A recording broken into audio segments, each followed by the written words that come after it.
get the wheels straightened out here. Okay. Hello, everyone, and welcome to the pre-show here, the first 15 minutes where we just have a chance to chat before we get things on the air. Let me just make sure everything works here. We've got the screen, so we can see the screen. We've got the overhead in case any questions involve the overhead. So I'm all set and ready to go. Let's see what we've got here. I think the first one was from Victor Echo 6, Hotel Delta Hotel, saying good evening, and William Myers also, Randy from Shelby, North Carolina, Bruce in Wisconsin, 0 degrees there, minus 27 on the drive into work this morning. I've heard it has been horribly cold up north. There's this picture we see on TV of this big purple wedge coming down into the center of the United States, and it seems to be just missing us. My weather station once again is not working, but it has been terribly cold. It was a little warm today. There was some water dripping off the roof from the snow up there melting. We've still got some snow in the backyard, but things are starting to poke up through the snow. It's now, the 11th of February. March is what we call mud season here, where the snow melts, everything is a total mess. Definitely not part of the tourist season, that's for sure. Let's see, tad chilly in Alberta, minus 27 Celsius, minus 17 F. And KD9 PBQ is here. Randy, it's 45 and raining there. Yeah, there's been some rain in Montrose. That was some pile up in Texas. We saw that on the evening news. They used to have pileups like that all the time in California because of fog. Idiots drive through the fog on the freeway at full speed, even though if there's anything in front of them, they can't possibly stop in time. And then you get people who do drive at a reasonable speed, and they get rammed from behind. And the truckers are among the worst for going real fast. They don't, that they were too close to the tropics to get freezing rain. Oh, Texas gets terrible bouts of freezing rain there. And that's been that way. They get ice storms where the ice will form around the power lines, get about that big around, and bring the lines down. And unfortunately, also bring a lot of antennas down with it. We had an ice storm here, which is rare for here. We had one last year. And I got a picture of my hex beam all dragging down from the ice on the things. And when it melted, it just went right back up to where it would be. I should have put a slow motion camera on it or something to see it go back up. Good evening from southeastern Wisconsin, from Rick, K9ETE. Hello from Anthony.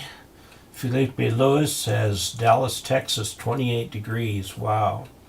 Randy K04HBK says hi to Anthony. And VE6HDH saying waiting patiently for the guest of honor to arrive. Well, I'll keep an eye out for him here. See, Stephen points out school has been canceled due to snow and ice. And Felipe talks about a beautiful airport over in Athens, Texas. They just resurfaced it. We have a very nice airport up in Delta. They did a resurface not all that long ago, and it's a very nice asphalt strip. The busy airport around here is Montrose, which is just to the north of us, but I couldn't get hangar space there, so I go up to Delta. And Don DeGidio has thrown $20 into channel funds to get the super chat started from WJ3U. Thank you, Don. Daniel is sitting in the dark with no power, internet, 1 bar of cell service, and a kerosene heater for heat here in icy West Virginia. Oh, no fun at all. No fun there, Daniel. Hope you get some services back here pretty soon. 72 degrees in Florida. Well, yeah, that's Florida. You know, the coldest I've ever been in my life is in Florida. When I was in the Air Force there, we had one day it was 19 degrees Fahrenheit, plus 19 degrees Fahrenheit. And our heater didn't work. And it's 100% humidity. And it was cold to the bone. We finally got our heater going and we were okay. Even cold for Hawaii right now, from Mike Frost, appropriately named. I saw some pictures of all the snow on the Hawaiian volcanoes there. 69 in Kingman, Arizona. Yeah, it'd be nice to be there. We were thinking of, going down to the non-quartzite thing, but the problem was all the COVID stuff. We decided we'd stick here at home. In Colorado, we are now, my wife and I are eligible for vaccine, but we're on this long list, Who knows when we'll get it. 15 degrees in Oklahoma. Wow, cold everywhere. Another aloha from Hawaii. William Myers, KA8GIM, sends $5 for channel funds. Thank you. Thank you very much. Dave in Temecula, California, is 57 degrees in Southern California wine country. Very good. Truckers among the worst for driving too fast in fog. Well, the problem, I guess, is that a truck can do so much damage. And I guess I can check out accident statistics. The National Transportation Safety Board keeps track of accidents, road accidents, ship accidents, aircraft accidents, all of them, and you can find some very, very interesting statistics. I had always heard stories along the lines of motorcycles being about as safe as cars on a per mile basis, but that's not true. I went and checked and gave me pause for my own motorcycle riding. The accident rate per mile driven on a motorcycle is about 10 times that for an automobile. So actually, the United States has a very low traffic rate death, about 40,000 a year, whereas there are more than, I think, 40 million worldwide, 4 million, maybe 4 million worldwide. The U.S. has done a lot of work to straighten out roads and do things like that. Let's see. Abnormally warm. At KB7BYI. Dave has let's see, this is Guy, IT Guy, has the reference antenna MFJ center fed hit power model, and today on all bands it went to infinity SWR. The coax is new and I tested it, showed good. What would cause that? Well, it sounds like an open circuit somewhere inside that balun there, or in one of the coaxes.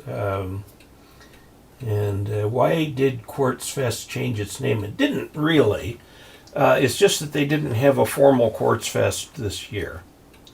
And so they kind of called it something else, Quartz Gathering or something. Hopefully next year it'll be back to Quartz Fest. Minus 10 in Duluth. Woo! Don't do that vaccine. Actually, I'm going to do it the very first chance I get. I believe that the science that has been done for that is correct. The people like Dr. Fauci are telling us the truth. The measles problem that they've had spring up, especially out in California, they got below critical mass. People were not vaccinating their children with measles, and enough people didn't do it that they had measles outbreaks. Now the problem, measles is a fairly harmless childhood disease, but in older adults it can be life-threatening. And I was quite concerned that I had never had measles. I had German measles, which is different from measles.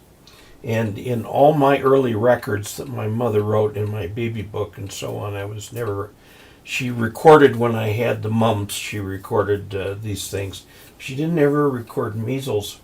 I actually went to my doctor and said, can you test me somehow to see if I have the antibodies for measles?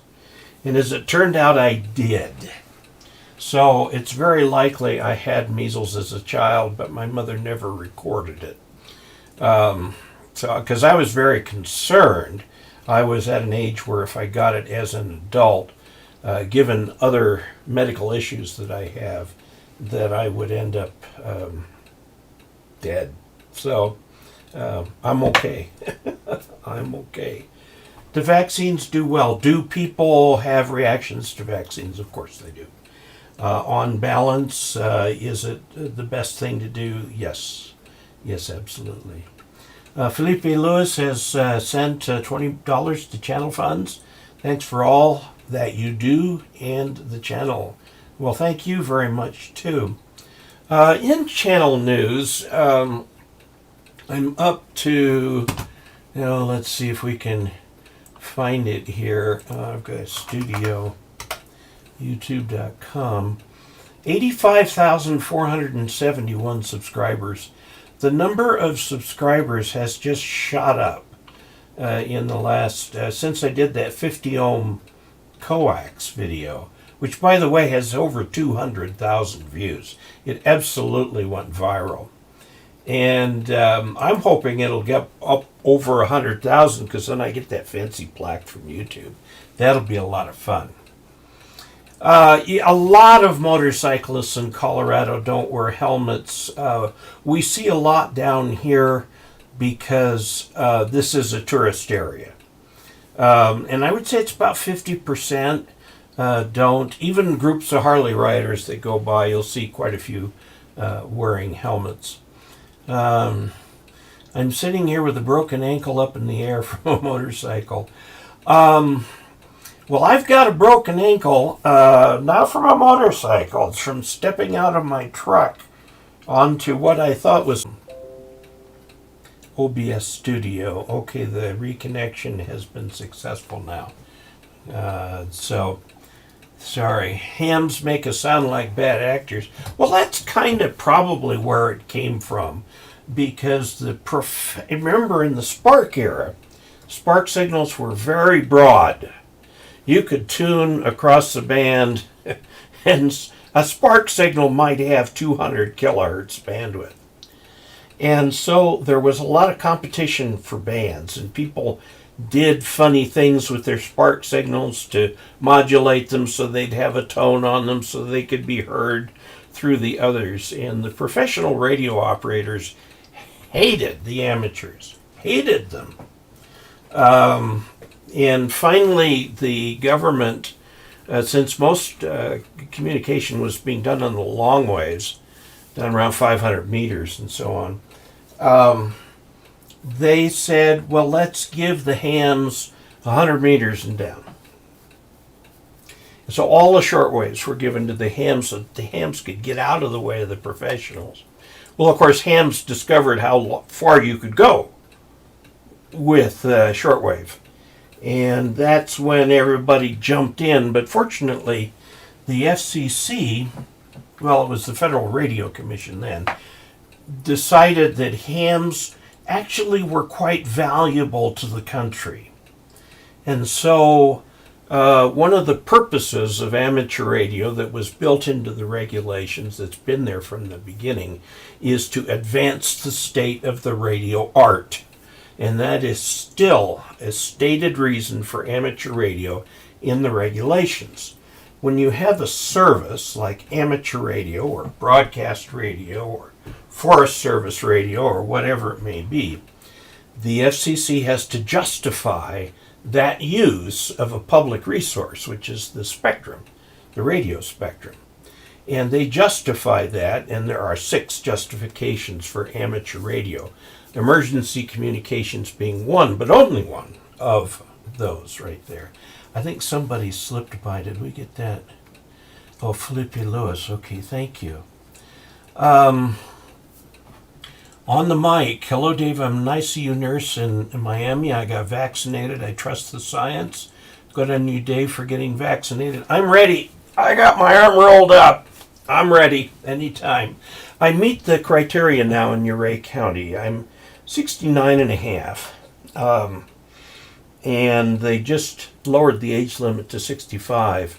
So I'm somewhere on the list. Ouray County has about 4,500 people, and they've only gotten like 200 doses of vaccine so far. So the problem is that Ouray tends to be an older population demographically, and so it'll be a while, probably before I get the vaccination. Could also possibly go through a pharmacy, could wherever, but my wife and I are on the list for the Ouray County Health Department. The Ouray County Health Department is housed in a house down in Ouray. So, hey, and on the mic also says, thank you for all that you do. Thank you very much. And Charles Watts has had both shots with no problems. And very good. Remember, kids on crutches and iron lungs from polio. Vaccines work. My mother's brother had polio as a teenager. And I've got a picture of him with some sort of a brace on his arm. And he was flying model airplanes. These were the kind you roll, you put the rubber band on, and you turn them and let them go with the rubber band on them. He was quite fascinated by those, and this picture shows him doing that, even though he has this brace on his arm.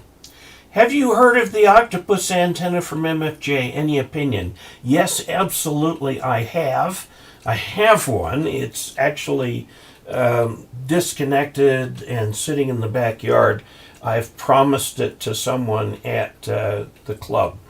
I have done a review on it. It works remarkably well. It does not cover all of 40 meters. It'll cover all of 20, but not all of 40, and only a little bit on 80. But what portion it covers is tunable. And it's an interesting antenna. I hope that they have built a better hub for the ham sticks, because the one I got from MFJ was really flimsy. I think they've fixed that now. They've made it a lot. The plaque behind you would be a great addition for the ham shack. Plaque behind me. Let's see what's behind me. There's a calendar from the Experimental Aircraft Association that I need to turn to February. There's a picture of my family, a dog coming in. That's Emmy Lou. So I'm not sure which plaque. Let's see. I have an MFJ 2010. I'm able to tune the antenna to 80 with a tuner. Running 50 watts will work FT8 as time passes. The SWR climbs. Yes.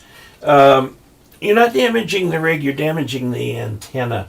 Cut your power in half, 25 watts, maybe less, because there's 2 ballons in that antenna. In the center thing there, there's a choke ballon to keep the common mode current off of the outside of the coax.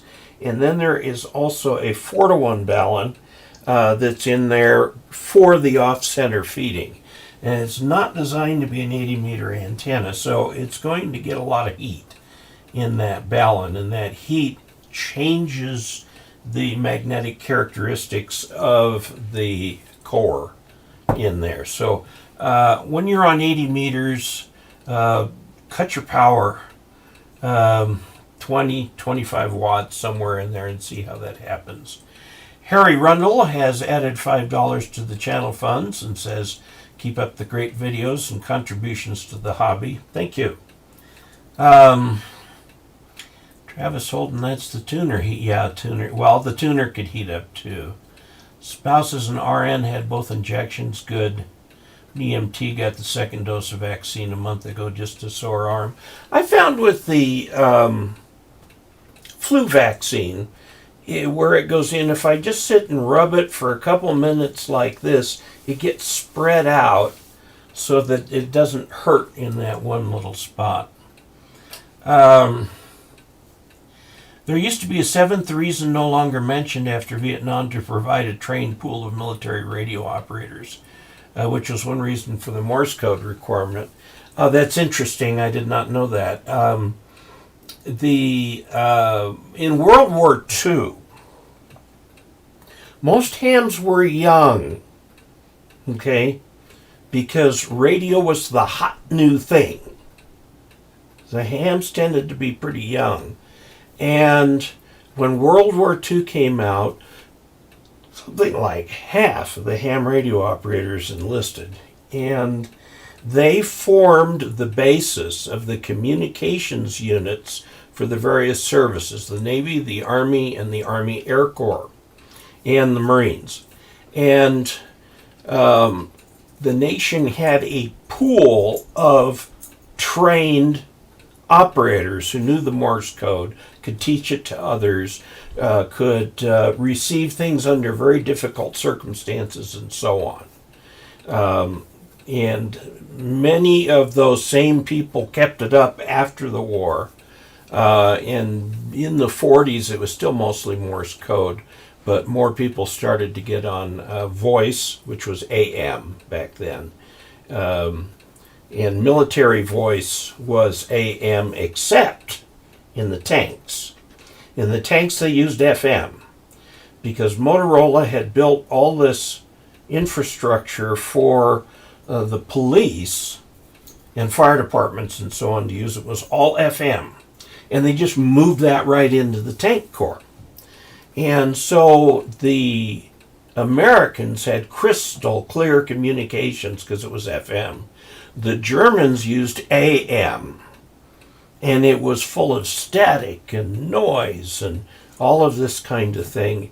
And so that gave the Americans an advantage. They had good communications.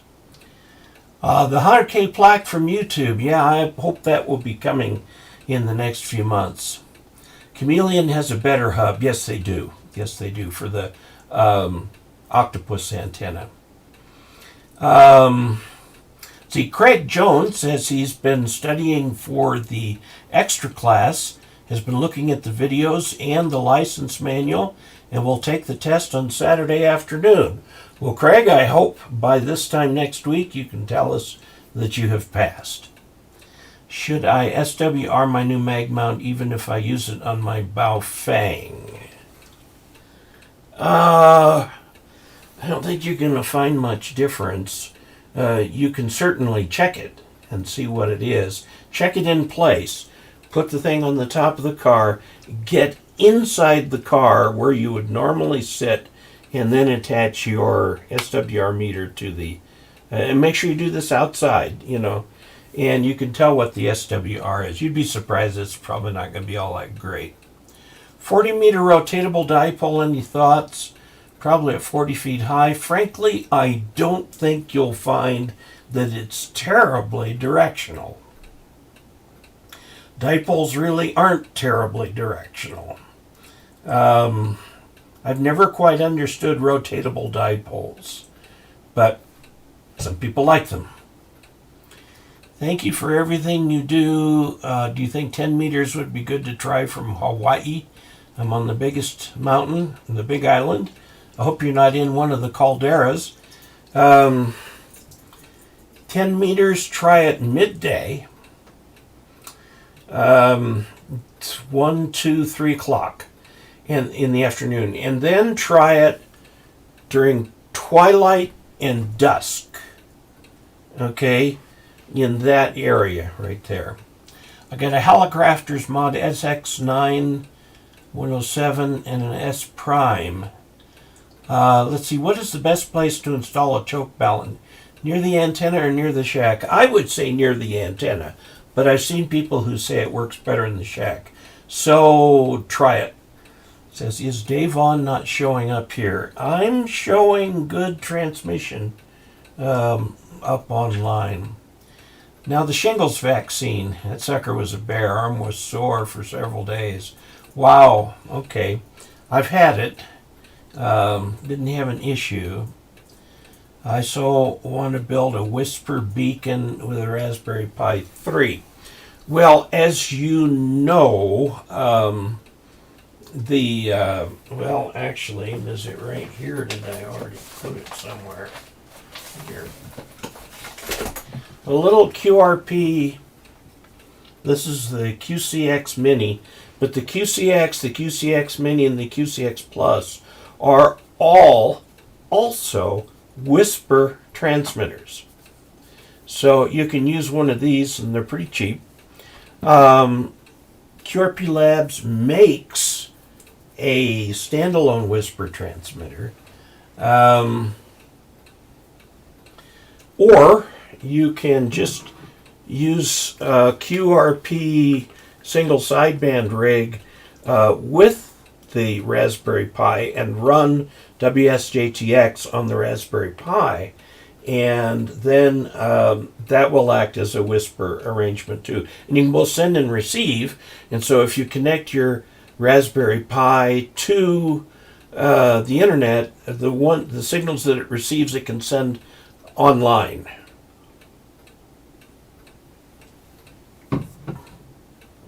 Let's see. Yeah, I know. It's a real problem, Don, with the vaccine. Where are the doses? That's what I'd like to know. It'd be nice if the federal government would actually publish real numbers.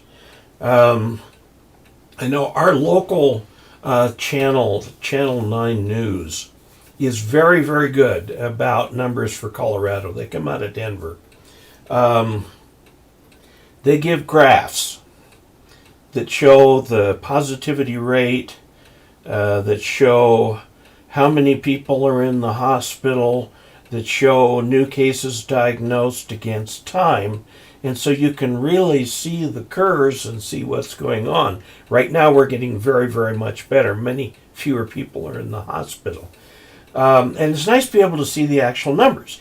It'd be very nice to see the actual numbers of how many vaccine doses have been created and where did they go?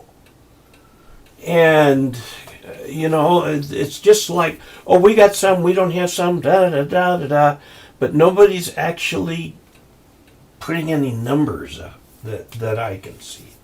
I haven't gone looking for them terribly, but it'd be nice if they were some location where you could see the distribution paths and channels and so on. They had some Army general in charge of it for a while. I don't know if he's still involved. But you would think that the Army would be very good at logistics. You don't want a general who fights battles. You want a general who supplies the people who fight battles. And they know how to get things where they need to be. But what do you think about a hex beam antenna? I have one. It's in the backyard. It's made by MFJ. It works wonderfully. I really like it.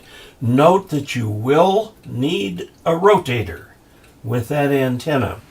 MFJ called me up one day and said, would you like to review the hex beam antenna? I said, sure. And then I said, tell me what rotor I need to buy.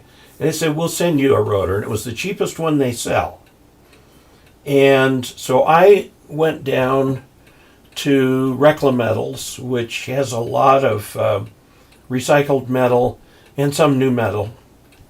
A 20-foot long piece of Schedule 40 aluminum pipe. So it's thick, nasty stuff. And that is the mast. Because I didn't think that the kind of mast that I normally use, which is 2 pieces of chain link fence top rail, I didn't think that'd be strong enough. So I put that thing up. I very carefully measured out so that the guys are at 45 degree angles, 60 degree angles around, and does that make 360? Whatever. No, 120 degrees. 120 degrees apart. I measured it out and got that antenna put up. A friend of mine made a base for it so it was tilt over. And we put that thing up and it's been up. And it works very well. Works very well. Let's see. I wind 12 turns of coax around the core and then install a PL259 connect to the radio. Yeah, does my dog do Q4F? Dogs always looking for things to eat, so if I'm eating something in here, the dog wants some of it. Let's see, been a ham for 45 years, not active for 25. The video's helping him get back up to speed again, from Rod DeShong. Okay, they say they're not receiving enough video of me, so we'll see. Hopefully the audio will continue. What kind of puppy do I have? It is a miniature schnauzer. It's white. We actually got the dog from a shelter over in Moab. It had been found, it had gone feral and was living down by the river. I don't know how a white dog manages that. Of course, then again, the dog wasn't real white after they picked him up. So it was, we've got that dog. We had to re-potty train it and everything, but very nice. Let's see. Belt and suspenders. Well, that's me. If I could put a transceiver by a window where I could reach out, touch my electric meter, will the feed lines be a problem? No. No. So, pipe prototype worked great. Very good. Yeah, okay, OBS is going up and down. And it looks like it's been down again. So let's see if we can't answer some questions here from people. Let's see, it's this one. Okay, from Ted Snyder. I have a 2 meters 70 centimeter radio. ICOM ID 4100. I'm installing my shack unit. Will do 50 watts. Nearest repeaters are 40 miles over flat. The dual band antenna model. What type of coax? Well, you're going to hit those repeaters probably pretty easily. I'd go on MFJ and find any dual band antenna for permanent mounting. They have a variety of them. They're inexpensive. Antenna. I'd start with RG8X. If that doesn't work, go to RG213 or go to LMR 400. But start and see what works. 50 watts is a lot of power on VHF. So you should be okay there.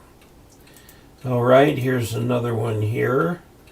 This is from M7RJB in Great Britain. Follow-up question on digital. He owns a technician level license in the UK. Cannot go to the US with the radio and use repeaters. Yeah, I understand. Digital modes has an ICOM ID 31E plus and a hotspot. Both are set to a milliwatt, therefore close to untraceable. You'd be surprised how far a milliwatt can go on VHF. I can address the repeater where I'm parked next to it in the US, causing the repeater to send lots of RF on my behalf. If the FCC tracing van is working in the footprint of the repeater, they would have a huge challenge finding me. Oh, well, I wouldn't do that. I mean, you're from the UK. You don't want to come to the US and get yourself into trouble. Only uses digital modes. What incentives, besides being enabled to transmit legally abroad, to go for general and extra licenses? Well, Richard, I think the key thing about HF is its unpredictability. You never know who you're going to talk to. It could be far away. You can chase DX. You can do the contest and have a lot of fun with that. You can just jabber with people and you never know who you're going to get. I once had a radio teletype conversation that went on for about an hour with a guy who had been on Walter Cronkite's tech team that went out with him, and it was just fascinating listening to the stories he had. That's kind of why I like HF. Okay, this next one is from Bill Myers, KA8GIM. Hello, Dave. What is your opinion of Davis RF Barryflex versus Times Microwave LMR 400 Flex Coax? I've never heard of Davis RF Barryflex. If it's made in the United States and you've got the specs on it, it could be pretty good and is probably less expensive. Times Microwave is a little pricey. Times Microwave has an absolutely rock-solid reputation. And if I had to choose just right off the cuff, I think I'd go with the Times Microwave. But it's up to you to try. I like RG8X. It's my favorite coax. Belden makes it. That's a U.S. They may have it made abroad, but it's to their specifications and everything. And I have a 500-foot reel that I probably use 2/3 of outside of LMR 400. It's a 500-foot roll. And next time I think I'm going to go, well, I don't know what I'll go with next time. We'll find out when I get to the end of this one. This one is from Chris, KE0OG. He said, would you mind adding to your terrific series on stealth antennas with some comments on the broadband butterfly terminated dipole? I have heard about this antenna now several times, and I need to take a look at and see what it's going. It says good versatile antennas, 15 meters for 80 meters. Now, the problem with the termination, of course, is you're radiating power from the termination. So some of the power isn't being transmitted. It's in that resistor. I'll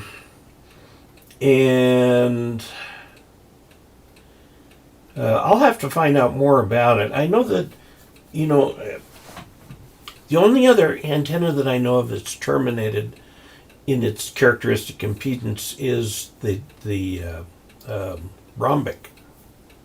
And rhombics actually transmit in two directions. And if you terminate it in the characteristic impedance, it only transmits in one direction. Now that doesn't mean it transmits twice as much in one direction, but it means that the power that would have gone in that direction is dissipated in the terminating resistor. If you're going to be on just one frequency, you can actually put a reactive element there that will absorb it and send it back with the right phase. Hi, Emmylou. Hello, Emmylou. Yeah.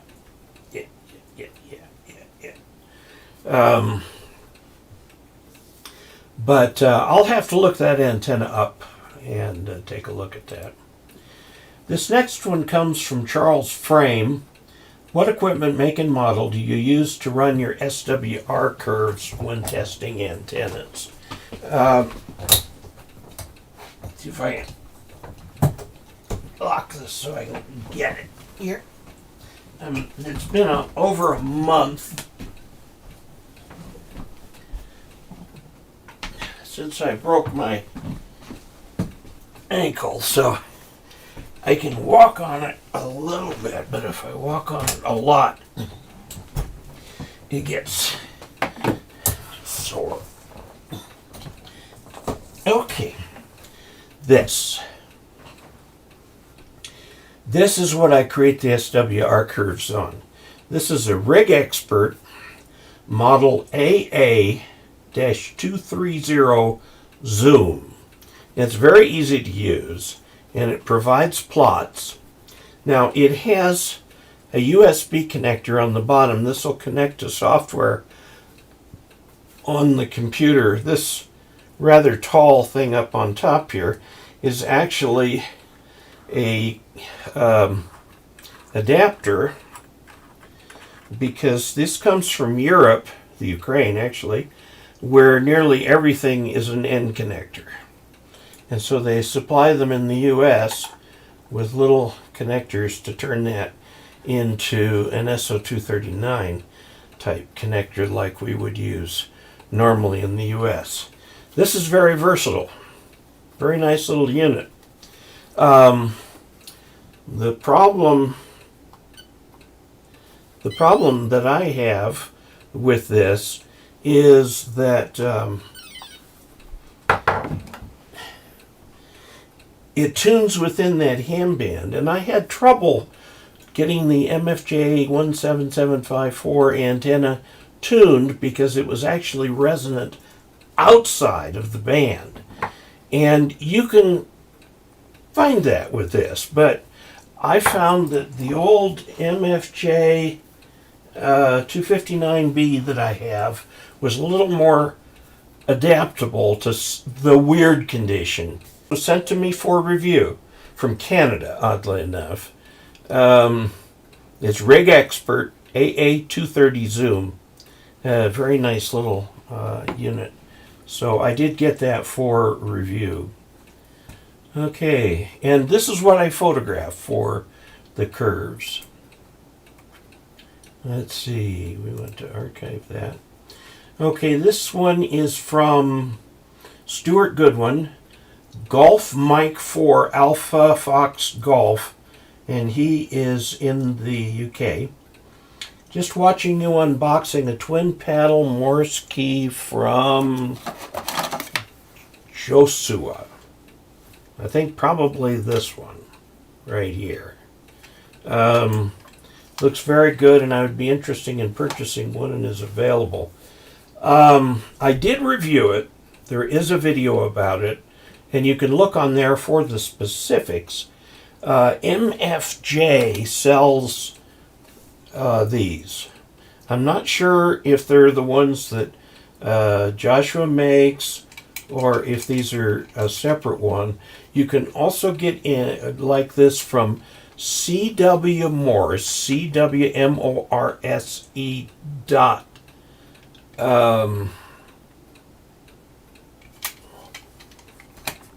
It's not .com. Where have I got it? Here it is. It's CWMorse.us. See if I can get that up there where you can actually see it. CWMorse.us. Okay, and they have all kinds of little keys like this. This one happens to be a version of their key that MFJ sells, and they have lots more colors, and they've got lots of these and so on. You can get them from them. I've talked with them. It's a father-son outfit, and they've been having a lot of fun doing that. Okay, now this next one is sad. This is from Linwood. The guy that I did the video, remember, was my most recent video. It's the one I used Google Maps to get down and look around and see where we could do things.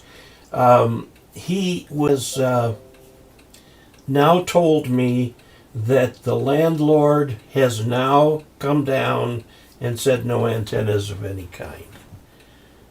That is a bummer, because we found lots of options for him that would be not very visible from the street. So now he's down to a mag mount, or maybe he could put up a little octopus right behind the there. The MFJ cobweb, which is a nice antenna actually. It looks sort of like a clothesline and wouldn't be too terribly out of place, but it really does limit him. And you know, it's interesting because that particular picture got 8,400 views, and so, you know, Linwood, I am really sorry to hear that the landlord has been changing his or her mind so quickly. Okay, let's see. Ask Dave. This is from Matt Gracia, KF0BKQ. I have tried to program my Balfang UV5R after watching one of your videos. Now, there's two things you have to do when you're programming. One, you got to get a driver that works. A lot of the programming cables in the Balfang, especially the early models like the UV5R, come with cables that have an out-of-date, the PowerWorks web page, and look for the red cable. That does not use a Prolifix driver, and you can do that. Now, you also need to know from looking up in Device Manager what the COM port number is for that. Then you go into the Chirp software. It's chirp.danplanet.something. Let's look it up.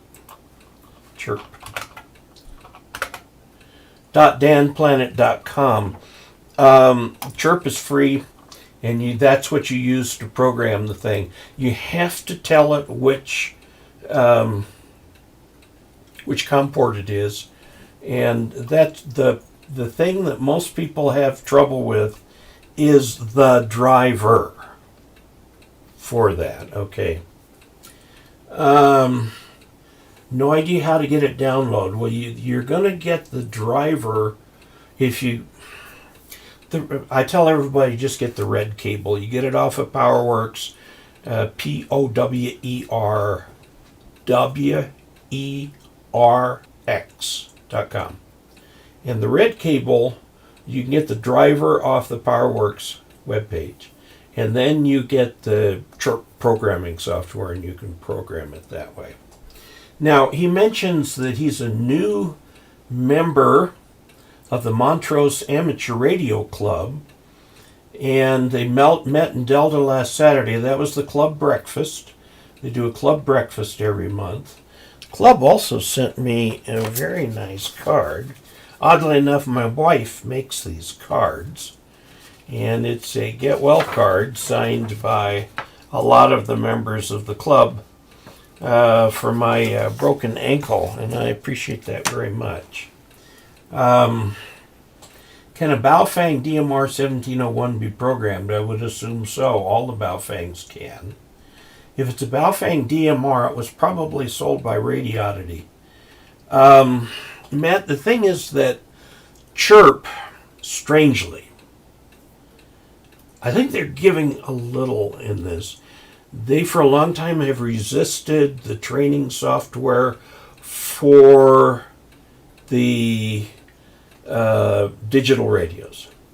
I think they're starting to soften a little bit in terms of D-Star. But DMR, they haven't done it. And it's a shame because it will not be long before all radios that you buy have digital in them.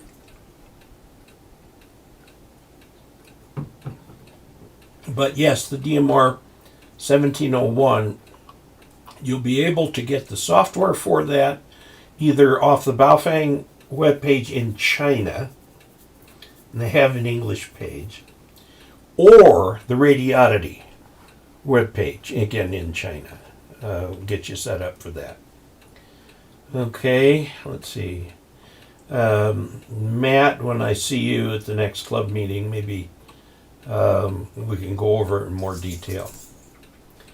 Glenn,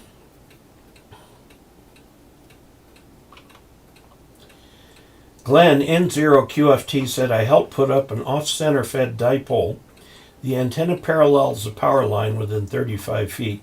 Is this a problem for 40 meters or 80 meters? Maybe. If you can run it so that it's perpendicular to the power line, that might be a little better. You'll have to see how much noise you pick up.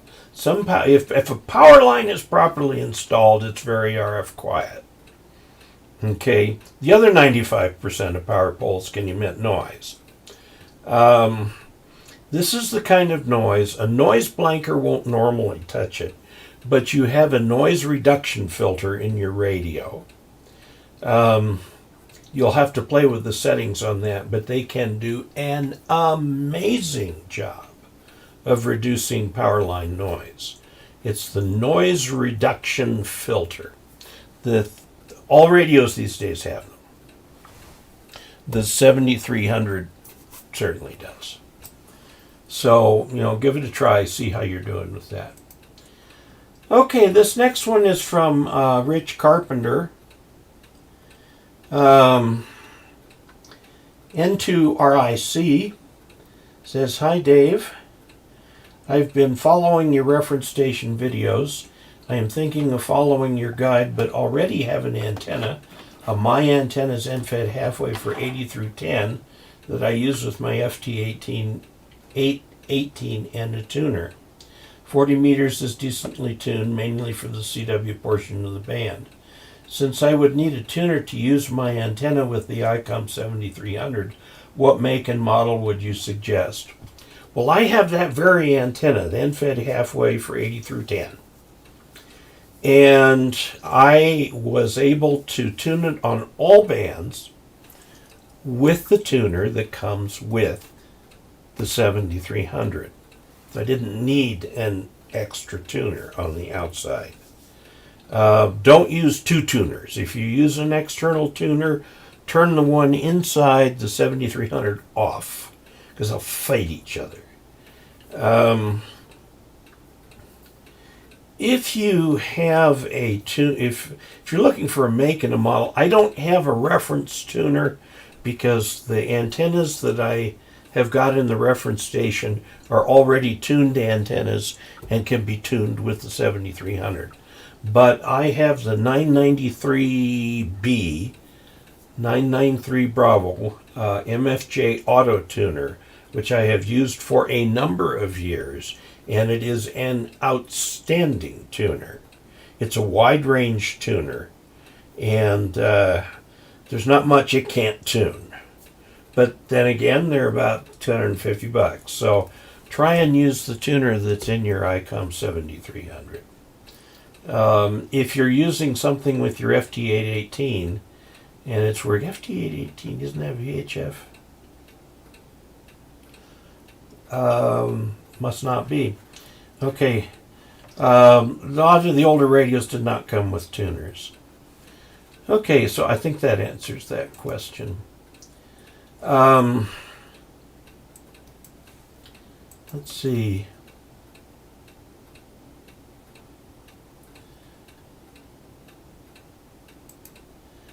I'm doing something weird here. Let's go back and take a look at what we've got on the live stream here. Okay, Richie's Radio Room has added $3 to channel feeds. Let's see. I was interested in the linear, got a 30 amp MFJ switcher, thinking about linear if I go bigger. With the modern switching power supplies, you really don't have to go with a linear power supply. They're more expensive, they're bigger, they're heavier, and they actually take more power than the switching power supplies. I have a PS1. Okay. Can you use an auto tuner with the VHF UHF radio? I don't know of. I've never seen tuners used with VHF UHF radios. I don't even think you can find one. If you can find one, let me know. James F. Pop enjoyed the antenna video. Oh, here is the current source who has put $10 into the channel funds. Much appreciated. If you have a nano VNA, there's a way you can find the velocity factor of a coax. You can do a lot of things with a nano VNA. One thing you cannot do out of the box is test SWR. You have to go through a series of menus, and you have to do it just right, and then you can get it. And there's a fellow who may be on tonight who talked to me about how to do that, but then they changed the menu system in there. It was just a horrible thing. Okay, Benjamin Howe said, I'm taking my tech and general test. The guy who runs our ISP is actually a ham. It's been very good, but I think everybody's on Zoom these days, and it's just totally overwhelmed him. So we'll have to see. Okay, somebody's making doggy eyes at David. Yes, little dog right there. That is Emmylou. Emmylou Harry. Talked to a 10-year-old ham tonight. He has had his tech for about 6 months. Good. Times microwave is the gold standard. Indeed it is. Anyone heard rumors of ICOM replacing the 7300 with a new model? It's been out for quite a few years. I mean, they might be coming out with something like the 7310. I'm just trying to wonder what more they can do. It's just such a nice radio. I'll have to call, what's his name, the marketing guy for ICOM, see what he has to say. Okay, let's see. I have a Kenwood TS590SG. Would investing in an ICOM 7300 be a big upgrade? Yes, it would. The 590SG is a nice radio. The 7300 would be a big upgrade. But if the 590SG does what you want. Can you use 75 ohm coax? I have a 718. Yes, you can. And I'm going to have to get some from Home Depot and play with it because it should work just fine. And it is so much less expensive than amateur radio coax. Let's see. Dan Trainer says, hello. Using an LTD IT100 tuner with the 7300. They play nice. Good. Some of the newer tuners, you can connect them to the radio and it will send not only band data but frequency data, so the tuner can just go right to the memory that it has there. Old linear PSUs around 70% efficient, if that. Switch motor usually 88 to 95% efficient, yes. David Fuller says, hope you get better. Thank you. Steve Munich says, what is the dog's name? It's Emmylou. W2AEW has a YouTube channel with a lot of useful nano VNA videos. Yes, he does, and they are very good videos. The dog wants to know who I'm talking to. What the dog wants to know is where's the food. Yeah, my wife always names her dogs after musical figures. And Emmylou is, she calls her Emmylou Harry, is named for Emmylou Harris, who's a country western singer. Our last dog was Wagner, or Wagner. So, Ray Novak, yes, Ray Novak. I need to talk to him. Antenna crosses under power lines, see strong 60 hertz signal with about 20 volt AC with bare antenna on oscilloscope induced voltage? Is it normal or RF and Vi? It's induced, it's normal, and you would get rid of it with a 1-to-1 balun. Because the 1-to-1 balun wouldn't pass a frequency that low. Linear power supplies are cheap and easy to build, except for the transformer.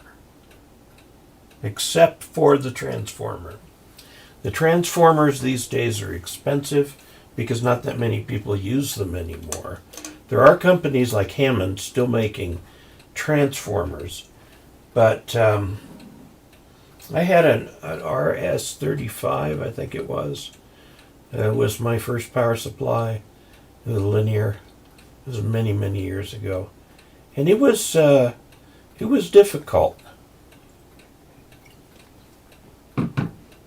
You couldn't just push it around on the desk. Are there any rumors about a color screen 7100? I haven't heard of any. MFJ 921 tuner covers 2 meters, 220. Cool. Dave, how much time do you spend on the radio? Answer, not enough. Filter 3 on 7300 howls. If you make it too narrow, it might. It's a very different kind of filter from filters 1 and 2. Rob Hawkins from Cheltenham in the UK says, glad I'm on the mend. Can you explain the carrier point transmit and receive feature? I just keep my setting at 0. Are you talking about receiver incremental tuning? I think you might be, where you can tune the receiver off a little bit. What happens is if somebody is not exactly on your frequency, they'll keep moving around trying to find your frequency, and you end up chasing each other up and down the band. If you use receiver incremental tuning, you can follow that person, but you stay steady where you're transmitted. Okay, I used a shunt coil to ground at the base of my Hustler. Yeah. Right when you got to my question, the stream jumped forward to something about the guy who runs the ISP. Okay, Benjamin, I'm trying to remember what I was talking about. Tell me what your question was again. Let's see if I can do it. Please offer a few words on P25. It's many of the radios that do DMR will also do P25. Okay, I really know nothing more about it than that. It's DMR-ish, but it's a different vocoder, and I think some of the protocol must also be different also.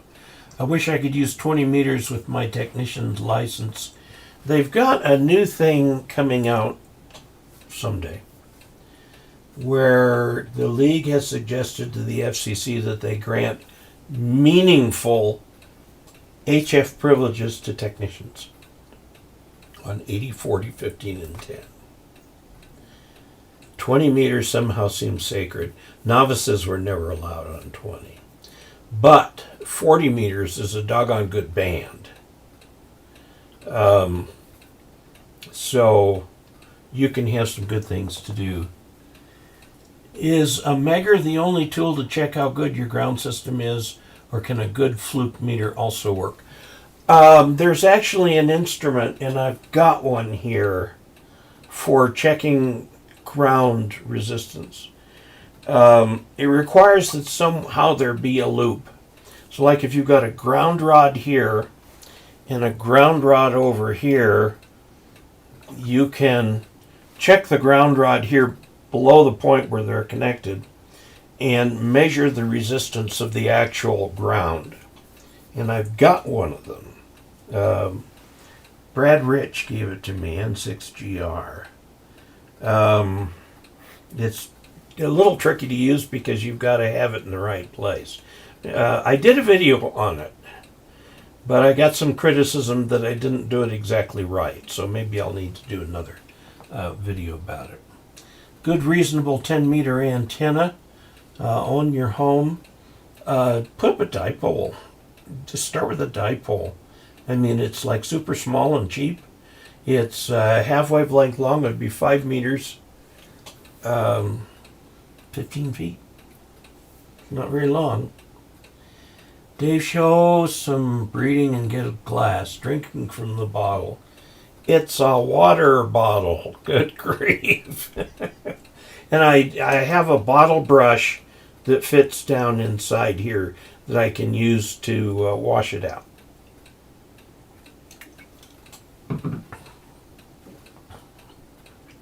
Benjamin Howe, taking my Tech General test next week, looking for advice on starter equipment. Go to dcasler.com, dcasler.com/reference. For your reference, listed there are all the elements of an HF station. Okay. Where would I find the most AM folks on 80 meters? It's a 38 something. Check electric radio, you can find some stuff. Hello, Indonesia. Good to see you there. It's probably mid-afternoon there, I'm guessing. Oh, he says good morning. Okay. Check out a hex beam or Moxon. Yeah, Ray Novak is the marketing guy for ICOM. Let's see, filters 1, 2, and 3 are simply presets for the passband tuning and can be retuned to user preference. Yes. Following up on induced AC, my antenna is an MFJ 2010, which has an antenna match. Could you recommend a 1-to-1 balance? Go RF Designs, Balun Designs. I don't have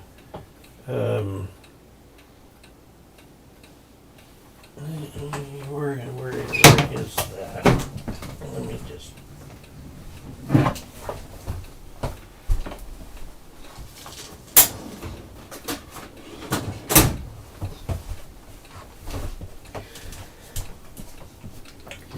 This is a 4-to-1 voltage balun, and it's from balundesigns.com.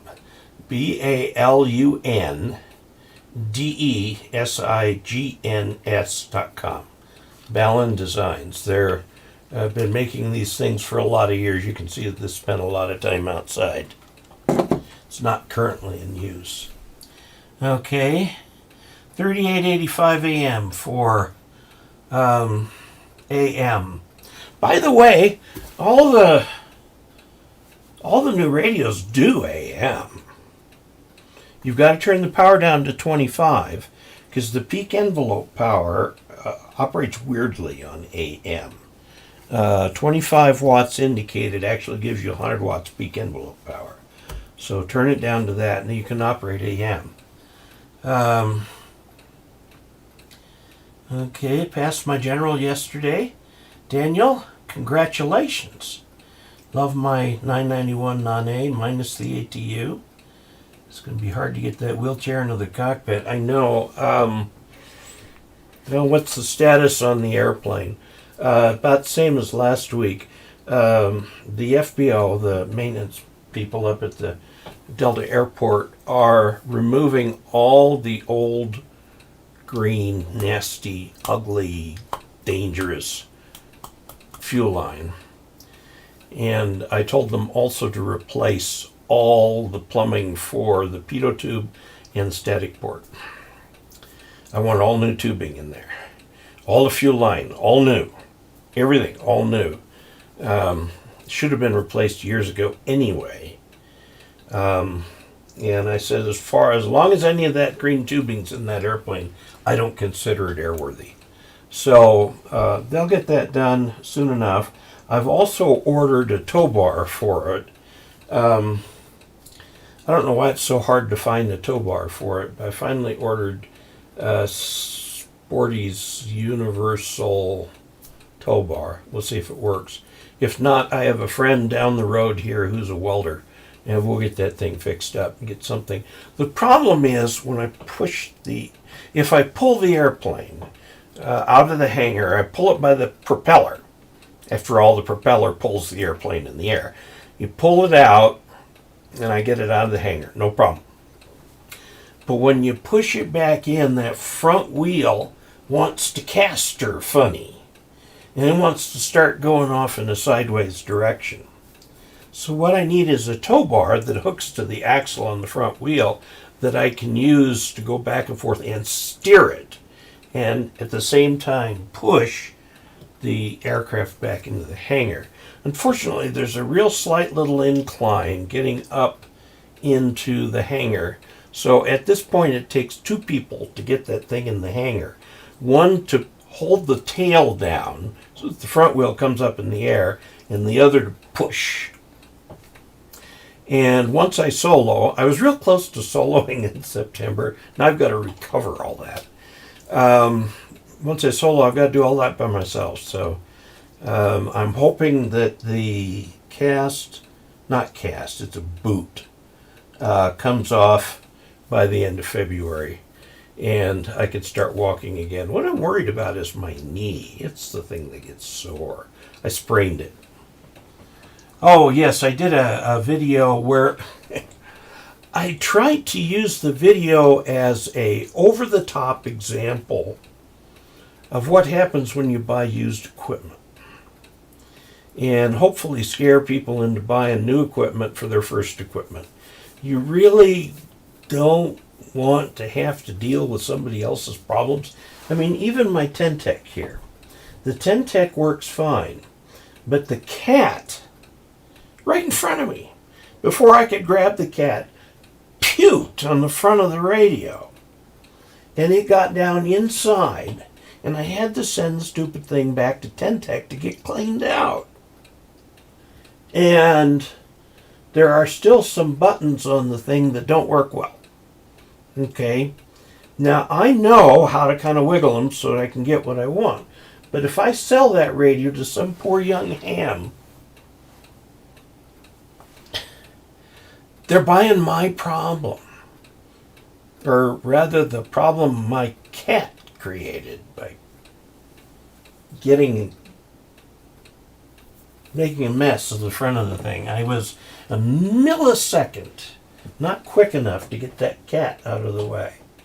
Now, my FTDX 3000 works like a charm. There's nothing wrong with that. The FT101 up here, there's a spot on the tuning capacitor, on the transmitter side tuning, where there's a point where the plates rub against each other. And you got to avoid that. And sometimes it's a little hard to tune around it. Those are the three main HF rigs that I'm looking at up there. And so you see what I mean by, if somebody were to buy one of those, the Ten-Tec or the Yaesu from me, they'd be buying my problems. Well, when I got the Yaesu, I bought, it was Rich's, different Rich, now deceased. In fact, I bought it at his estate sale. Okay, lots of QRP ops. Yes, they are. Replacing the rudder cable? Oh, you bet. Oh, you bet that's being replaced. And every last centimeter of cable in that aircraft is going to be inspected. And if I am the least bit suspicious, replaced. QRS ops. QRS slow. Yes, slow speed Morse code. If you're looking for slower speed code, go to 7150. 7150 to 7160. Or, during some times of the weekend when it might be a little more active, 7110. 7110.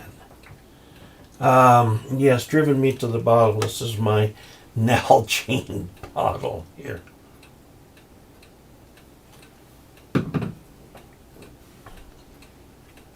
Yeah, I bet they were. I have since had to take the radio apart to put in a new chip. And I saw, because I couldn't figure out how to take it apart. But when they had the new chip, they had instructions on how to take that thing apart. The Ten-Tec box is about this big, and what's inside of it's only about this big. And a lot of empty space in it. Have you passed your private pilot written yet? Yes, I have. And 90% on it. It's a sport pilot written rather than private. Yeah. CW Ops Academy is a good outfit. I think Conduit would make a nice push bar. Maybe, but I'd like something strong. Steel, probably. Is a discount antenna a decent one for VHF USF QSOs? Yes, it's fine. Time to pull the plug. That is right. We are overtime. David Mays has added $5. Jealous of the 3000. It's a nice radio. It really is. Hope you got a good deal on that plane. It's a Rans S6ES. S-6ES. I paid $39,500 for it. And I've since put in kind of a chunk of change. Okay. Yeah, 12-hour drive. Well, I'd probably have you put up both the Isotron antenna, and I've got to get that DX Commander in the air too. Old pilots, no bold ride. The same is true for motorcycles. Bought an FGDX 3000 new as my retirement gift. I have never seen a better receiver than the one on that 3000. Very good. Okay, let's stop. I could wander on all night. This is my favorite time of week. I really, really love this particular chance to get on YouTube, live stream with all of you, and get to know you through the live chat and everything like that. So, thank you all very much, and until we next meet, 73.